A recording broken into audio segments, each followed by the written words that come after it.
नमस्कार, मैं बसंत उत्सव क्लासेस में आपका स्वागत करता हूं। साथियों, आज के इस वीडियो में आपके बीच लेके आया हूं हिंदी शिक्षा शास्त्र से महत्वपूर्ण अभ्यास प्रश्न, जो कि शिक्षक भर्ती वर्ग 3 से हैं, जो कि एमपीटेट, सीटेट, सीजीटेट एवं रीट के लिए बहुत ही महत्वपूर्ण क्वेश्चन है। चलिए तो शुरू करते हैं।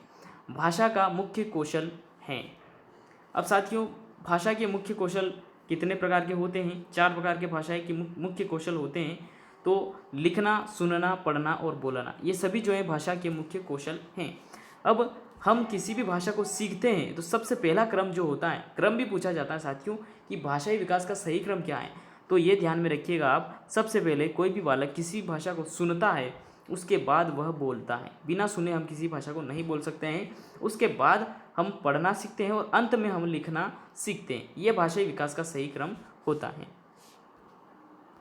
अब भाषा के मुख्य तत्व कौन कौन से होते हैं? ध्वनि, संकेत और चिन्ह, ये तीनों ही भाषा के मुख्य तत्व होते हैं। ध्वनि जो है यह भाषा का अलिखित भाग है। भाषा का अलिखित रूप कौन सा है? ध्वनि है। और भाषा का लिखित रूप कौन सा होता है? वर्ण होता है। ठीक है, पूछा जाए कि भाषा की सबसे छोटी अलिखित इकाई कौन सी है? ध्वनि होगी। और पूछा जाए भाषा की सबसे छोटी इकाई कौन सी, अगर ऐसे सामान्यतः पूछा जाए तो वह वर्ण ही होगा, जो कि सबसे छोटी लिखित इकाई है। अगर भाषा को लिख दिया जाता है, अगर ध्वनि को लिख दिया जाता है तो वह वर्ण बन जाता है, और केवल अलिखित रूप में रहता है तो वह केवल ध्वनि ही होती है। तो भाषा संकेत, चिन्ह और ध्वनि का एक समूह होता है। अब साथियों, पूछा गया है कि मातृभाषा का अर्थ क्या है। अब मातृभाषा का अर्थ हम सामान्य ये निकाला जाता है कि माँ से सीखी गई भाषा। लेकिन किसी बालक को अगर माँ से सीखने का, माँ की भाषा सुनने का अवसर नहीं मिलता है, क्या वह मातृभाषा का विकास नहीं होता है? होता है। इसलिए परिवार से सीखी गई, पिता से सीखी गई या माँ से सीखी गई जो भाषा होती है, अपने परिवेश से सीखी गई वो भाषा मातृभाषा होती है। तो मातृभाषा का सही परिभाषा होगी ये सभी। अब पूछा गया है कि किसी भी बालक को भाषा शिक्षण की शिक्षा देने का जो मुख्य माध्यम होना चाहिए वो कौन सा होना चाहिए? राष्ट्रभाषा होना चाहिए, मातृभाषा अंग्रेजी होना चाहिए, प्रादेशिक भाषा होना चाहिए? तो किसी भी बालक को जब प्राइमरी लेवल पर, पीएस लेवल पर कोई भी बालक प्रवेश करता है कक्षा 1 में, तो वह मानक भाषा, यानी कि जैसे कि हमारी मानक भाषा कौन सी है? हिंदी है। वह हिंदी को नहीं समझ पाएगा, वह केवल मातृभाषा को ही समझ पाएगा। शिक्षक का कर्तव्य क्या बनता है कि शिक्षक उस बालक को मातृभाषा में सिखाने का प्रयास करें। अगर क्वेश्चन बनता है शिक्षक कौन सी भाषा का प्रयोग करता है, तो शिक्षक मानक भाषा का प्रयोग करता है। मानक भाषा का मतलब होता है जिसका नियम होते हैं बोलने के, लिखने के, जिसकी व्याकरण होती है वो मानक भाषा होती है। और पूछा जाए कि जो प्राइमरी लेवल के छात्र हैं, जो छात्र होते हैं, वो कौन सी भाषा का प्रयोग करेंगे? तो मातृभाषा का प्रयोग करेंगे। मातृभाषा का उद्देश्य क्या है? मानसिक विकास करना, बिल्कुल। भाषाई विकास जो है साथियों वो संपूर्ण विकास करता है, क्योंकि हम सारी गतिविधियाँ, जैसे शारीरिक गतिविधियाँ भी हम भाषा के माध्यम से करते हैं। भाषा के माध्यम से संप्रेषण करते हैं, तालमेल बिठाते हैं, भावनाओं का आदान प्रदान करते हैं, और जिससे बौद्धिक विकास भी होता है। तो मातृभाषा का उद्देश्य होता है ये सभी। पूछा गया है कि मातृभाषा का प्रमुख शिक्षण विधि कौन सी है? ठीक है, आगमन विधि, निगमन विधि, ये कौन सी विधियाँ हैं? ये साथियों व्याकरण शिक्षण की विधियाँ हैं। व्याकरण शिक्षण की प्रमुख विधियाँ हैं आगमन, निगमन विधि और अनुकरण विधि। मातृभाषा की प्रमुख शिक्षण विधि है, क्योंकि कोई भी बालक जो है, अनुकरण का मतलब होता है कि देख कर गतिविधि, सुन कर गतिविधि करना, यानी कि कॉपी करना, वह होता है अनुकरण। जो छोटा बालक होता है, जो परिवार से सीखता है, वह केवल अनुकरण से ही सीखता है। भाषा अधिगम के कारक होते हैं भाषा विज्ञान। ठीक है, भाषा अधिगम के कारक कौन सा होता है? जैसे कि भाषा विज्ञान, जैसे हिंदी भाषा है, तो हिंदी भाषा जो है वैज्ञानिक भाषा है। इसकी जो व्याकरण जैसा हम बोलते हैं वैसा ही लिखते हैं, कानून और नियम से इसका जो है प्रयोग किया जाता है। उसके बाद भाषा अधिगम का एक और जो कारक होता है वो कौन सा होता है? व्याकरण होता है, और होता है भाषा के कौशल। ठीक है, तो ये सभी होते हैं। टाइपिंग मिस्टेक साथियों आपको थोड़ी सी देखने को मिल सकती है। तो यहाँ पर जैसे भाषा कौशल की बात करें तो भाषाई कौशल मुख्य रूप से 4 होते हैं। पहला होता है श्रवण कौशल। पहला कौन सा कौशल होता है ये भी अगर आप लिखना चाहें तो श्रवण कौशल होता है। फिर होता है वाचन कौशल, ये क्रम है इसका, श्रवण कौशल, वाचन कौशल, फिर होता है पठन कौशल, और अंत में होता है लेखन कौशल। ये भाषाई विकास के प्रमुख 4 कौशल होते हैं। तो आपका सही आंसर होगा ये सभी। प्रश्न है शिक्षण अधिगम प्रबंधन प्रत्यय के प्रवर्तक कौन है? B S Bloom, Robert Glaser या B.O. स्मिथ या फिर I.K. डेविस। तो साथियों आपका सही उत्तर होगा I.K. डेविस। अगला क्वेश्चन आपके बीच, शिक्षा के उद्देश्यों का वर्गीकरण किस वैज्ञानिक ने किया है? रॉबर्ट मेगर ने, रॉबर्ट मिलर ने, B.S. ब्लूम ने किया या फिर B.O. स्मिथ ने किया है? तो आपका यहाँ पे सही उत्तर होगा B.S. ब्लूम द्वारा शिक्षा के उद्देश्यों का वर्गीकरण किया गया है। अब पूछा गया है अगला क्वेश्चन 10वां, शिक्षा के उद्देश्यों का वर्गीकरण ज्ञानात्मक रूप से होता है, भावनात्मक रूप से होता है या क्रियात्मक रूप से होता है? किस रूप से होता है? ठीक है, तो शिक्षा के उद्देश्यों का वर्गीकरण जो है साथियों, ज्ञानात्मक भी इसका उद्देश्य होता है, और शिक्षा क्या करती है? भावनात्मक विकास करती है, ज्ञानात्मक विकास भी करती है और क्रियात्मक विकास भी करती है, यानी गतिविधियाँ। ठीक है, सही उत्तर होगा ये सभी। अगला क्वेश्चन, आगमन निगमन विधि से सूक्ष्म से स्थूल की ओर जाना, शिक्षण सूत्र का पालन किस विधि में स्पष्ट है? देखिए, आगमन विधि में क्या होता है, सबसे पहले उदाहरण पेश होते हैं, उसके बाद नियम पेश किए जाते हैं, यानी कि वह विधि जो चिंतन को बढ़ावा दे, यानी उदाहरण पेश करने पर वह सरल हो जाती है। खासकर जो प्राइमरी लेवल के जो छोटे छात्र होते हैं, उनके सामने हम सीधे नियम बता के नहीं पढ़ा सकते, उनके सामने पहले उदाहरण पेश करें, उसके बाद नियम बताएं, तभी वो समझ पाते हैं। तो यह विधि वैज्ञानिक विधि है। कौन सी? आगमन विधि। निगमन विधि अवैज्ञानिक विधि है। इस विधि में क्या होता है, सबसे पहले नियम बताए जाते हैं और फिर उदाहरण बताए जाते हैं। तो इस विधि में क्या है, सूक्ष्म से स्थूल की ओर जाया जाता है। ठीक है, निगमन विधि में ही सूक्ष्म से स्थूल की ओर जाया जाता है। प्रवेश विधि में जो है परीक्षा के माध्यम से छात्रों का मूल्यांकन किया जाता है, और व्याख्या विधि जो है उच्च कक्षाओं के लिए महत्वपूर्ण होती है। ठीक है, जहाँ पर शिक्षक, यह विधि वन वे होती है, केवल शिक्षक ही इसमें गतिशील रहता है, छात्र गतिशील नहीं रहते हैं, इसलिए यह निम्न कक्षाओं के लिए उपयुक्त विधि नहीं है।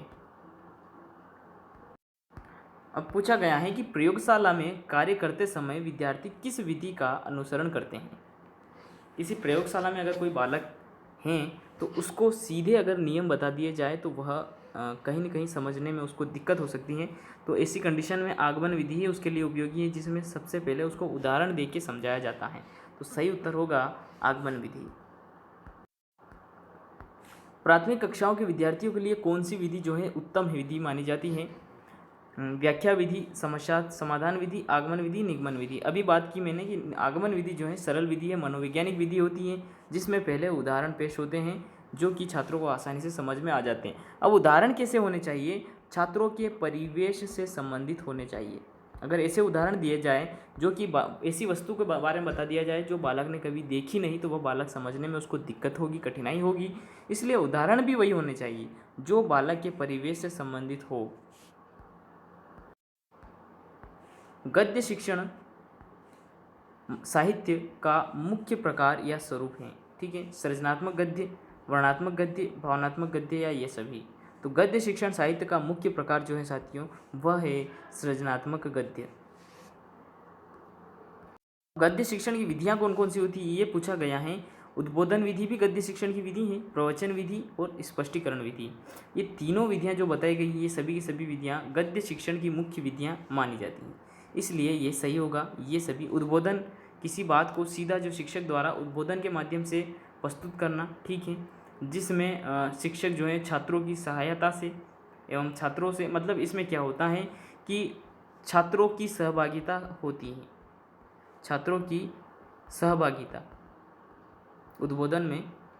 ठीक है, और प्रवचन विधि में क्या होता है, वन वे होता है, केवल शिक्षक ही इसमें जो है बात को रखता है। स्पष्टीकरण विधि में किसी भी कठिन टर्म्स को जो है स्पष्ट रूप दिया जाता है। अगला क्वेश्चन आपके बीच, माध्यमिक स्तर पर बात हो रही है एमएस की, मिडिल स्कूल की। माध्यमिक स्तर पर गद्य शिक्षण की विधि प्रयोग में ली जाती है। ठीक है, अर्थबोध विधि या व्याख्या विधि या फिर प्रश्नोत्तर विधि। तो व्याख्या विधि साथियों कहीं ना कहीं एमएस के लिए भी होती है, मिडिल स्कूल में भी व्याख्यान विधि का प्रयोग किया जाता है, लेकिन इतनी प्रभावशाली नहीं माना जाता है। ठीक है, तो जो माध्यमिक स्तर पर गद्य शिक्षण की जो विधि होती है, उपयुक्त विधि होती है, वह होती है प्रश्नोत्तर विधि होती है। कौन सी विधि? प्रश्नोत्तर विधि होती है। तो आपका सही उत्तर होगा प्रश्नोत्तर विधि। पूछा गया है कि मानक भाषा, यहाँ पे क है, मानक भाषा के लिए अनिवार्य शर्त क्या है, यानी मानक भाषा किसे कहा जाए? तो व्याकरण सम्मत, यानी जिस भाषा की व्याकरण होती है वह मानक भाषा होती है, वह समाज द्वारा उपयोग किया जाए। लेकिन बड़े भाग भूभाग पर रहने वाले लोग उस भाषा का प्रयोग कर रहे हैं तो वह मानक भाषा हो गई। शिक्षित वर्ग के लिए, क्योंकि भाषा का जो साहित्य होता है वह शिक्षित वर्ग के पास होता है, तो आपका सही उत्तर होगा ये सभी। राष्ट्रभाषा से तात्पर्य नहीं है। राष्ट्रभाषा से तात्पर्य क्या नहीं है? देश में अधिकतर लोगों की भाषा। ठीक है, अगर किसी देश की राष्ट्रभाषा कोई विशेष भाषा जैसे कि अंग्रेजी है तो उस देश के अधिकतर लोग उस भाषा का प्रयोग करेंगे। सरकारी कार्यों की भाषा। ठीक है, तीसरा ऑप्शन है इसमें जन सामान्य के बोलचाल की भाषा। अगर किसी देश की राष्ट्रभाषा पेश कर दी जाए तो वह क्या है कि जन सामान्य के बोलचाल की भाषा हो जाएगी, तो वह राष्ट्रभाषा हो जाएगी, क्योंकि अधिक बड़ा भूभाग जो है उस भाषा का प्रयोग कर रहा होगा। सरकारी कार्यों की भाषा। ठीक है, ये परिभाषा इसकी नहीं है राष्ट्रभाषा की कि सरकारी कार्यों के लिए जो है राष्ट्रभाषा का प्रयुक्त हो रहा है। ये परिभाषा ज़रूर आपने सुनी होगी कि जो राजकीय भाषा होती हैं, किसी राज्य की भाषा होती हैं, तो उसकी परिभाषा आपने देखने को मिली होगी कि प्रशासन के कामकाज में जो प्रयुक्त होने वाली भाषा है उसे राजकीय भाषा कहा जाता है। तो ये यहाँ पे सही उत्तर होगा, जो कि राष्ट्रभाषा का तात्पर्य यह नहीं है। मातृभाषा को शिक्षा का केंद्र बिंदु माना जाता है क्योंकि यह संपूर्ण पाठ्यक्रम के केंद्र में स्थित रहती है। सबसे पहले प्रश्न को समझिए। मातृभाषा यानी कि माता द्वारा, परिवार द्वारा, उसके परिवेश द्वारा जो प्राथमिक लेवल पर यानी प्रथम जो भाषाई विकास का लेवल होता है उसमें जो भाषा का अनुकरण करता है बालक, वो मातृभाषा का अनुकरण करता है। ठीक है, तो वह संपूर्ण पाठ्यक्रम के केंद्र में स्थित रहती है, यानी कि संपूर्ण जो पाठ्यक्रम है उसको ध्यान में रखते हुए मातृभाषा का प्रयोग किया जाना। संपूर्ण समाज केंद्र में रहती है नहीं, संपूर्ण विद्यालय जीवन को केंद्र में नहीं, क्योंकि पूरे विद्यालय में जो है मानक भाषा का प्रयोग किया जाता है, लेकिन जो बालक मानक भाषा को नहीं समझ पा रहे हैं, शिक्षक का कर्तव्य बनता है मातृभाषा में समझाए। संपूर्ण बालक जीवन के विकास के लिए, तो ये तीनों ऑप्शन यहाँ पे गलत होंगे। संपूर्ण पाठ्यक्रम के केंद्र में स्थित रहती है, यानी कि संपूर्ण पाठ्यक्रम को केंद्र में रखते हुए, ठीक है, शिक्षक का कर्तव्य बनता है कि मातृभाषा में बालकों को समझाएं। व्याकरण शिक्षण की मुख्य विधि है। आगमन विधि से भी व्याकरण का अध्ययन करवाया जाता है, निगमन विधि से भी करवाया जाता है। अब हिंदी का जो अध्ययन करवाया जाता है हिंदी व्याकरण का, वो किससे होता है साथियों? वो निगमन विधि से करवाया जाता है, यानी कि पहले सूत्र प्रस्तुत किए जाते हैं, पहले नियम दिए जाते हैं, उसके बाद उदाहरण की ओर बढ़ा जाता है। तो आगमन और निगमन विधि दोनों ही व्याकरण शिक्षण की ही विधियां हैं। सही उत्तर होगा तीसरा वाला। गद्य शिक्षण की प्रभावशाली शिक्षण प्रविधि है। व्याख्या विधि प्रभावशाली विधि नहीं मानी जाती है, क्योंकि इसमें यह नीरस होती है, यानी इसमें आनंद नहीं आता है। इसमें केवल शिक्षक ही पढ़ता है, एक्टिव रहता है, गतिशील रहता है। प्रत्यक्ष विधि कौन सी होती है साथियों? प्रत्यक्ष विधि द्वारा व्याकरण का ज्ञान करवाया जाता है। किस प्रकार से करवाया जाता है? इसमें जैसे कि उदाहरण के लिए कक्ष में किसी पाठ का अध्ययन करवाया जा रहा है, उस पाठ में कोई शब्द आया है, कोई कठिन शब्द आया है, ठीक है, जैसे कि उज्ज्वल शब्द आया है, तो छोटे बालक इसका उच्चारण करने में उनको कठिनाई होगी, तो शिक्षक इस शब्द के अर्थ को समझाएगा, इसमें कौन कौन सी मात्राएं लगी हुई है, इसका जो उच्चारण किस प्रकार से होगा। श्याम पट पर बोर्ड पर लिख के बच्चों को व्याकरण का ज्ञान अगर शिक्षक करवाता है तो उसी को कहा जाता है प्रत्यक्ष विधि। यानी कि व्याकरण को न बताते हुए, व्याकरण का ज्ञान बताते हुए सीधे पाठ के माध्यम से ही व्याकरण का ज्ञान कराना प्रत्यक्ष विधि है। गद्य शिक्षण की प्रभावशाली शिक्षण विधि कौन सी है? स्पष्टीकरण विधि होती है, जिसमें जो है स्पष्टीकरण प्रस्तुत किया जाता है। कविता का अर्थ क्या है? रागात्मक वृत्तियों का संशोधन। बिल्कुल सही है। जीवन की समालोचना, क्योंकि कोई भी कविता क्या प्रस्तुत करती है? कवि का भावार्थ प्रस्तुत करती है, ठीक है। संगीतात्मक, यहाँ पे संगीतात्मक लिखा हुआ है, विचार की अभिव्यक्ति। तो ये तीनों ही जो है साथियों कविता की विशेषता हैं। सही उत्तर होगा ये सभी। प्रश्न है, कविता शिक्षण का उद्देश्य क्या होता है? स्वस्थ मनोविनोद, यानी मन को प्रफुल्लित कर देना, ठीक है, बिल्कुल यह उद्देश्य होता है। स्मृति शक्ति का विकास, जब बालक गतिशील रहता है, कविता कहानियों को पढ़ता है, तो स्मृति शक्ति का विकास तो होगा ही। कल्पना शक्ति का विकास, बिल्कुल सही है। बालक जो हैं अलग अलग घटनाओं से संबंधित, जैसे कि प्रकृति से संबंधित कोई कविता हैं, ठीक है, किसी महापुरुष से संबंधित हैं, ठीक है, किसी घटनाक्रम से संबंधित जो कविता है उससे जो है बालक जो है कल्पना करता है। तो सही उत्तर होगा ये सभी। कविता शिक्षण की मुख्य विधि कौन सी है? व्याख्या विधि, प्रश्नोत्तर विधि, गीत व अभिनय विधि। ठीक है, अब आप यहाँ पे लगाएंगे गीत व अभिनय विधि, लेकिन ये सही नहीं होगा। ठीक है, सही क्या होगा? ये सभी होगा। क्यों नहीं होगा?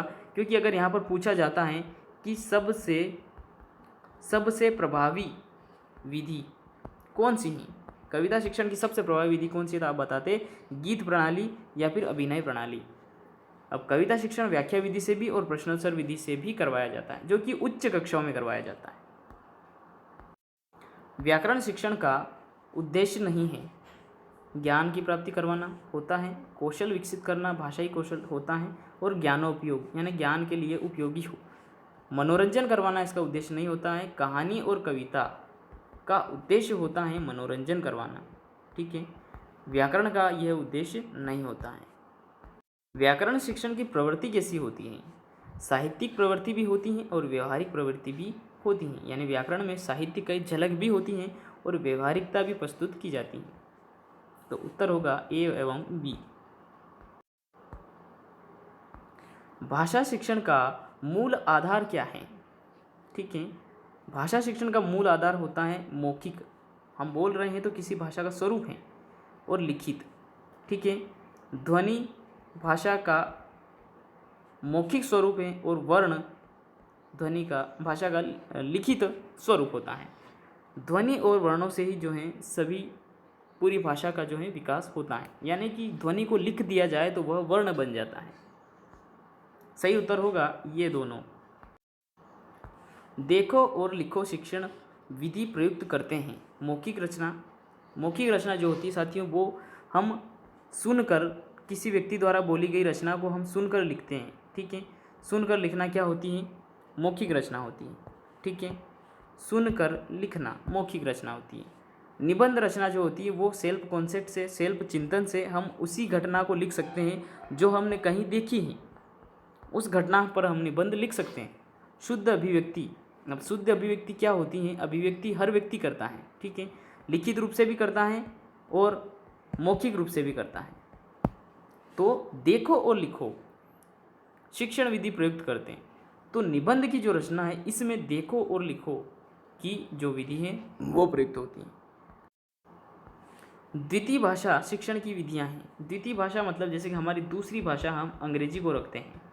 ठीक है, तो इसको प्रश्न उत्तर विधि या व्याख्या विधि से समझना बहुत कठिन होता है। इसको समझने की विधि होती है अनुवाद विधि। द्वितीय भाषा शिक्षण का विषय है अभ्यास करना, ध्वनियों का बोध करना और शुद्ध उच्चारण करना। ये तीनों ही ज़रूरी है। हम अभ्यास करेंगे तभी जो है अंग्रेजी को, इंग्लिश को सीख पाएंगे। ठीक है, इसके अलावा ध्वनियों का बोध होना, उच्चारण किस प्रकार से हो रहा है और फिर इसका जो है सही उच्चारण क्या है, तो ये सभी जो है द्वितीय भाषा शिक्षण के विषय हैं। तो साथियों, आज के इस वीडियो में 30 महत्वपूर्ण शिक्षा शास्त्रीय क्वेश्चन मैं आपके बीच लेके आया था। फिर आगे फिर भी लेके आऊँगा मैं। आप कमेंट ज़रूर कीजिए साथियों, लाइक ज़रूर कीजिए, आप शेयर ज़रूर कीजिए, ताकि जो है मुझे मेरी मेहनत का लाभ मिल सके, ताकि मैं आपके लिए और भी अधिक से अधिक वीडियो बना सकूं। सब्सक्राइब ज़रूर कीजिए चैनल का और बेल आइकन ज़रूर हिट कीजिएगा। बहुत बहुत धन्यवाद।